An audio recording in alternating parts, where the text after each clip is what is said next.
everybody. Welcome back. Today we're tackling a topic that I think every single one of us can relate to, and we're actually calling this episode Communication is Hard for Me.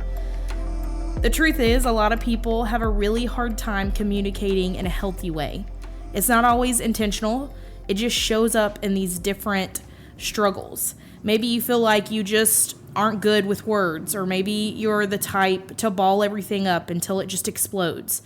And then there are the unhealthy ways of dealing with things that could be anger, raising of the voice, to try to get your point across. So Daniel, what are some ways that we can better communicate in our friendships and in our relationships? All right, so this is actually a really fun topic. I'm really looking forward to sharing some ways that God has had to grow me in my own immaturity with. All right, so number one is this.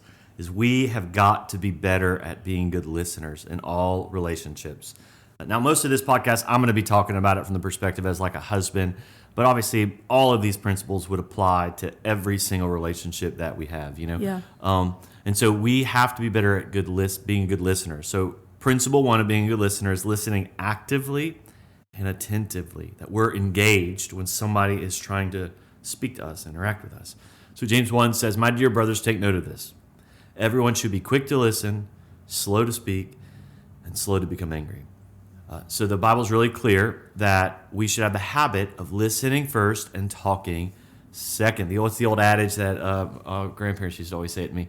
God gave you one mouth and two ears for a reason. You know, Proverbs 18 says, "A fool finds no pleasure in understanding, but delights in airing his own opinions." Man, that's convicting. They don't actually like learning. They're just waiting for you to be quiet so they can share with you all the ways that they feel about it. Proverbs 18 says, "The first to present his case seems right till another comes forward and questions him." And so sometimes you get one side of the story, but if you would listen and wait, you could actually get the full understanding of what's happening and what's going on inside of that particular dynamic. Matthew 7 doesn't actually specifically address communication, but it does address how we should be in relationships. Jesus says so in everything. Do to others what you would have them do to you. Love God, love people, and the way that we love people is treat them the way that we want to be treated. And so the truth is, I don't like sitting when I'm sharing my heart and I'm dumping out all the ways I'm feeling, and the person I'm talking to is just staring at their phone, you know, or they're completely disengaged, or they're staring at a TV screen, or they actually don't care, you know. Yeah. They very clearly don't want to listen to me. That's always frustrating to me. So if I don't like that, then I'm not going to do that to the people around me. So I was listening to a podcast recently, and I was just listening to like this section of it, so I don't even know what the debate was with them. I just knew they were arguing about politics. And they were arguing about politics to the point that they were having to get marriage counseling. And in the marriage counseling thing, it was very clear that they just were so angry at each other. And so the counselor goes, "Do you guys feel like you actually understand what the other person cares about when it comes to politics?" And both of them were like, "No." And so the counselor goes, "Well, don't you think it'd be really good to actually listen to them and what they're saying? You don't have to agree, but you have to at least understand where they're coming from." And the couple was like, "Oh yeah, I guess we could do that." And so here's they were like mad about politics, but they didn't even really understand what the other person believed because they weren't actually listening to them. Yeah. And so that's kind of what we're talking about. Like, we want to listen actively. We're actually hear you out. Second of all, big principle of listening is we want to listen in a way that shows that we care, that we're filled with compassion. So Exodus 2 is one of my favorite texts talking about listening.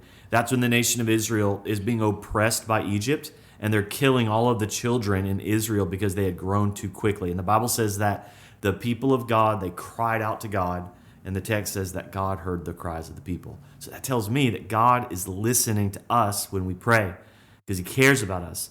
So the Bible's teaching really clearly, if I want to be like God, then I've got to be a good listener.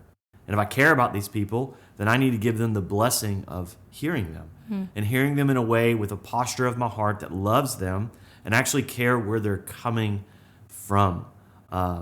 So here's an example of that. I find myself tempted as a pastor when I'm visiting people in hard situations.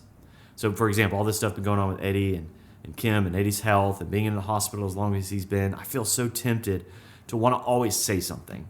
Like, I want to be able to say this really deep spiritual thing. I want to say that thing that's going to encourage them in their moment of like trouble and darkness. And sometimes I should do that. I have an obligation to speak truth and to love them well. But I've just realized over the years that one of the best things that I can offer people when life is hard is just the ministry of presence. Now, I didn't come up with that phrase. I borrowed it from somebody. I heard it from somewhere. But like just being present with people is a gift to them when they just want to talk. And so the principle is super simple. It's like, man, if I care about you, I need to listen to you. And the way I do that is just to be with you and let you share and dump. And sometimes that means I just listen. Sometimes that means I listen and then I offer love and feedback back to them. But generally speaking, I always need to listen. And so I want to listen where I'm engaged, and I want to listen in a way that shows that I care. So I thought it would be good if, in light of that, we could just share like really practical things where people sometimes struggle in the process of listening, Brooke. So why don't you throw out some super simple ways that we struggle with it? Yeah, I love that idea of ministry of presence. It's so powerful, but if we're being real, most of us, myself included, struggle to actually stay in that space. We might have the best intentions, but then these listening glitches start happening. I wanted to list some of those super practical ways because I feel like most of us, if not all of us, have struggled with more than one of these. The first one is the internal rehearsal. You're so busy forming your response in your mind that you're actually stopped listening to what the other person is saying. You have the person who's listening to reply. You aren't listening to understand their heart. You're just waiting for a gap so that you can jump in with your own point. I've done that before. The interpreter. This is when you're constantly jumping in or even finishing their sentences for them before they even can get the thought out. The conversational hijack. You take every single thing that they say and somehow make it all about you. The zombie listener. You're physically in the room, but you're mentally a million miles away, or worse, you're just distracted on your phone or with something else. The minimizer. You downplay or minimize what the person is feeling, maybe because it makes you uncomfortable, but maybe just to minimize. Yeah. The fixer. You jump straight to the problem solving before they've even finished explaining the problem. And sometimes people just need to be heard, not fixed. Yeah, I've done that a lot. That's like a man thing. We're really good at that. Yeah, and then the wall. You don't give any response at all. No yes, no nodding, no body language. So the other person just feels like they're talking to literally a brick wall. Oh yeah, that is like brutal. That is brutal. Which one is like, what do you do sometimes? I'm typically towards the top. I'm rehearsing what I need to say to make sure that I say it appropriately. Yeah. I think sometimes I can also be a problem solver. I'm like, okay, but let's try these things. Yeah. I can get myself stuck in some of those. Yeah, the fixer is me. I'm like thinking this is the pathway forward, and if we'll just stop talking, I can tell you the pathway out of this. Yes. You know what I mean? Man, that's really good. And I can have internal dialogue the whole time you're talking in my brain. You know? Me too. Thinking of ways that I grew up, a lot of us interrupting each other. I'll tell a story about that in a second, but.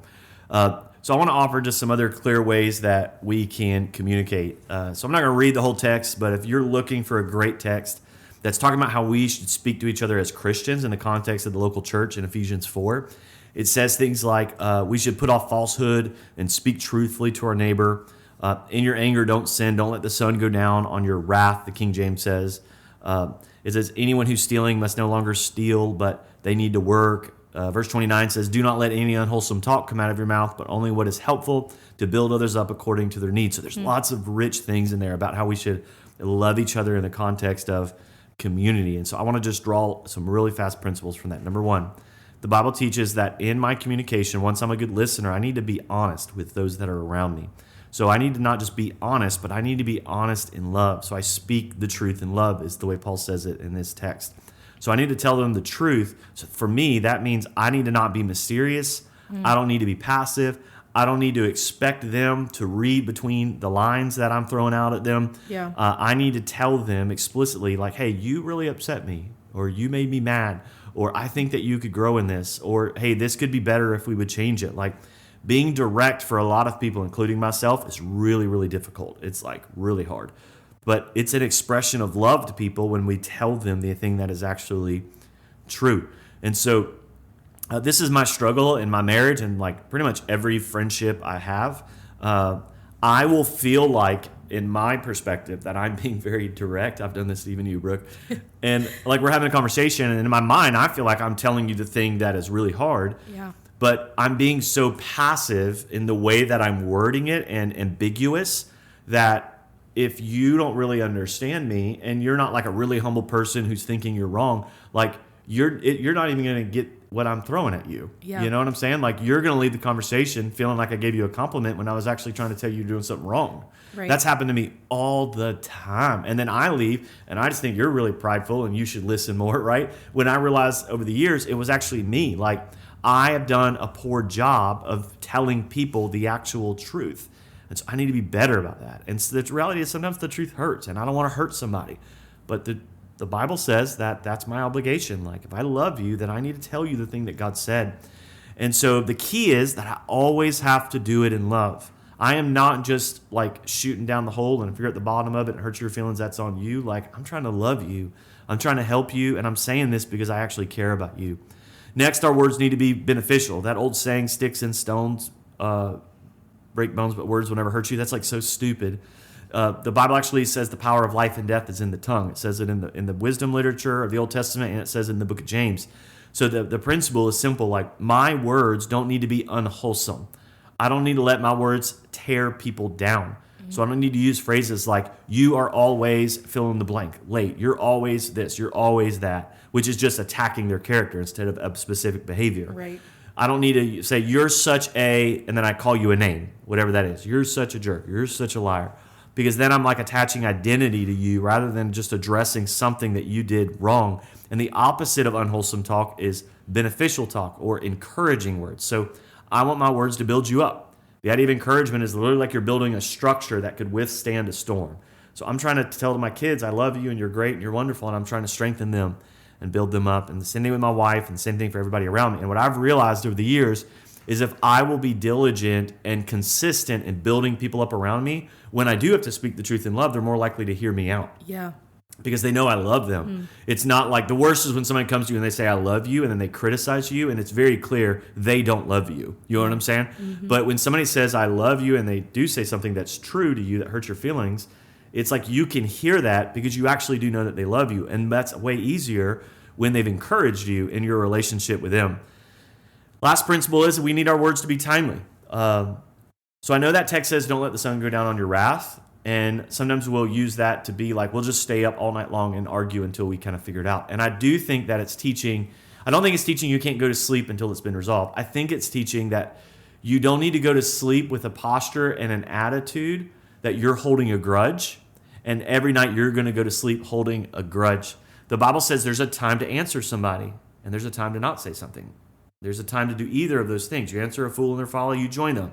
But you need to tell the fool that he is so that he is no longer a fool. And so there's wisdom in what you're going to share and what you're not going to share. So I would encourage everybody listening to the podcast, regardless of your context, but especially if you're married, if you are angry, you need just to take a minute and control the anger, especially if your anger is at a place that it's controlling you. Anger is not bad, but when anger bubbles up to the place that we're a slave to it, and it just dictates the direction that the whole conversation is going to go, then it may be a time to call a timeout and for you to take a deep breath and for you to say, I need a minute to process this and to wrestle with it. I think another wise to have like a timely response. It's like, maybe you're not the best with words. We have a lot of people in our church like that. They are like, I'm bad at communicating. And it's not like they feel like they have all these like wicked things that they do. They're just like, I don't know how to get the words out of my brain to my mouth to say it to the people that I'm around, even if it's like positive stuff. They're like, I don't know how to do that. And a lot of people are that way because their parents were that way. And their parents didn't really show them healthy ways to communicate and to say things. So if you take your time and say, hey, I need a minute. Let me process this. Let me think about it. You can think of the words, and you can even pray. And you can be like, God, I don't know what to say. It makes sense in my brain, but I need the words. Can you give me the words? And God has a way of helping you in that. So some examples where I would say for sure wait to have those hard conversations is if the person you're interacting with has a lack of sleep, like when Audrey has been up at night with multiple sick kids in our house, that is not the time for me to say, hey, you upset me at dinner that day before. Right. If somebody at work gets really bad news, or maybe they just got bad news about a family member's health or something like that, like that's not the time. If somebody's sick, if somebody's in pain, I'm not saying avoid the conflict. I am saying that love them well. Like if you have the flu, you don't want somebody coming at you to tell you about this thing that you need to grow in. But you can have the conversation. Just wait till the flu's gone. And I would say another thing that's part of this too is like, I think everybody, even single or married, they need to know what triggers them. So like what gets you to the place where you are immediately in your feelings and you are raging like 100 miles per hour, ready to fight to the death. Yeah. So Audrey's, it took me a while to realize this. Hers is like raising my voice. So I grew up with brothers and we would just argue. And when you were arguing, like I would just interrupt you, they would interrupt me. And we're all strong personalities. I know people think I'm the meek one, but I have a strong personality too, especially around my brothers. And so we would just argue. And sometimes it was like yelling, and it wasn't like out of control yelling, like crazy psycho stuff. It was just kind of like, I'm mad and I'm going to express that through raising my voice and shouting. And it was that way for most arguments in my house, especially between us brothers. And so when I got married, that's how I did it. Audrey would make me mad and I would like raise my voice, and she was just like, she would just shut down. Or one time she told me, if you're going to raise your voice at me, I just won't talk to you anymore, you know? And so I realized that for her, that was like a trigger. So the moment I raised my voice was the moment that she was no longer listening to me. And so I've learned to say things that anger me or frustrate me or I'm annoyed with, but I got to do it in a way that is not like, seems like I'm out of control and shouting. And my trigger is I don't like it when I feel like dismissed, which is like a respect thing for me as a guy. So if Audrey and I are talking and she's just like ignoring me, or she's not really engaged with what I'm saying, and I feel disrespected, I'm immediately like I'll fight to the death for me to get my point across. I don't mean literally fight, but verbally, like I'll do whatever I can in order for us to get this done. Because if you can know your triggers, and in an argument or a disagreement or in a moment of communication, something triggers you, and some people have multiple triggers. Some people have a lot, and they need to work through that. But if you know your trigger and something triggers in you, then that means you need to take a minute. That you need to take a time out, and you need to begin to really take a second and pray and ask God to help you with your anger so that we can do what James 1 says, which is slow to speak, quick to listen, and then we'll be slow to anger. So those are key principles from that Ephesians passage that I hope helps us. But Brooke, what would you add to that as we kind of close our time out? Yeah, man, that's good. Identifying those triggers is half the battle. We know that this isn't easy. As we said at the start, communication is hard, but it's also one of the most rewarding things that we can cultivate in our lives. We're just thankful that you guys joined us, and we'll see you guys next time. Thanks for listening to Cultivate, a podcast by the Branch Community Church. Our hope is that these conversations help us think biblically about the real questions of faith and grow together as we learn to love and serve Jesus well. We're glad you joined us, and we'll see you next time.